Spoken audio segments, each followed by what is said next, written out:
আমার ছোটবেলার গ্রামটা ছিল বাংলাদেশের এক শান্ত সবুজ শ্যামল গ্রাম।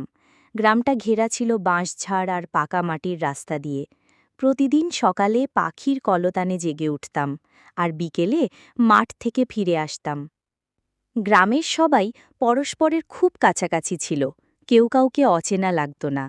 কিন্তু একটা জিনিস ছিল যা গ্রামের মানুষদের মাঝে একটা গোপন ভীতি তৈরি করেছিল। গ্রামের পরের বাড়ির পুরনো ঝোপের পিছনে একটা রহস্যময় বাড়ি। সে বাড়িটা বহু বছর ধরে পরিত্যক্ত। কেউ সেখানে যেত না, কারণ গ্রামের বয়স্করা বলে যেদিন যিনি সেখানে ঢুকেছিলেন তিনি আর ফিরে আসেননি। ছোটবেলা থেকেই আমরা শুনেছি রাতে ওই বাড়ির আলো জ্বলে ওঠে, অদ্ভুত আওয়াজ শোনা যায়, আর কেউ কেউ বলে চাঁদ বেরোলে কারুর চেহারা সেখানে দেখা যায়। একদিন বিকেলে আমি আর আমার বন্ধু রাকিব ঠিক করলাম ওই বাড়িটা যাচ্ছি। রাকিব একটু ভীতু ছিল, আমি সাহসী, তাই তাকে নিয়ে গেলাম। ঝোপঝাড় কেটে গিয়ে আমরা বাড়িটাতে ঢুকলাম। ভিতরে ধুলো জমে, সব জায়গা ছাই খোলা। তবে একটা জিনিস ধরা পড়ল আমার চোখে, একটা পুরনো ডায়েরি বই। আমরা সেটা খুললাম। ডায়েরিতে লেখা ছিল বহু বছর আগের কিছু ঘটনা।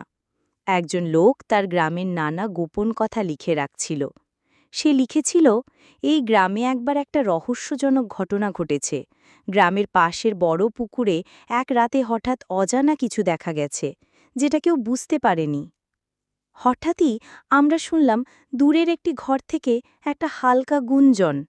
আমরা দৌড়ে বাইরে এলাম, দেখলাম পুকুরের দিকে এক ঝলক আলো যাচ্ছে। আমাদের কৌতূহল তাড়িত করল, আর আমরা পুকুরের ধারে গেলাম।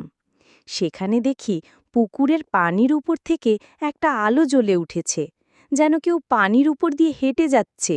আমরা হতবাক হয়ে তাকিয়ে থাকলাম, কিন্তু হঠাৎই সেই আলো নিভে গেল।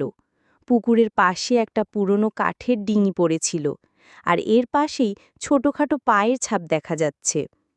আমরা বুঝলাম এইটা কোনো অলৌকিক ঘটনা নয়, হয়তো কেউ গ্রামবাসীদের ভয় দেখাতে এইসব করছে।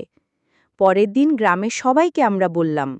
গ্রামের মহাজনেরা ওই ডিঙি দেখে বলল, এই তো সেই ডিঙি যা অনেক দিন আগে হারিয়ে গিয়েছিল। হয়তো কেউ এই রহস্য ফাঁস করতে চায়। তারপর গ্রামবাসীরা মিলেমিশে সেই রহস্যের খোঁজ নেয়।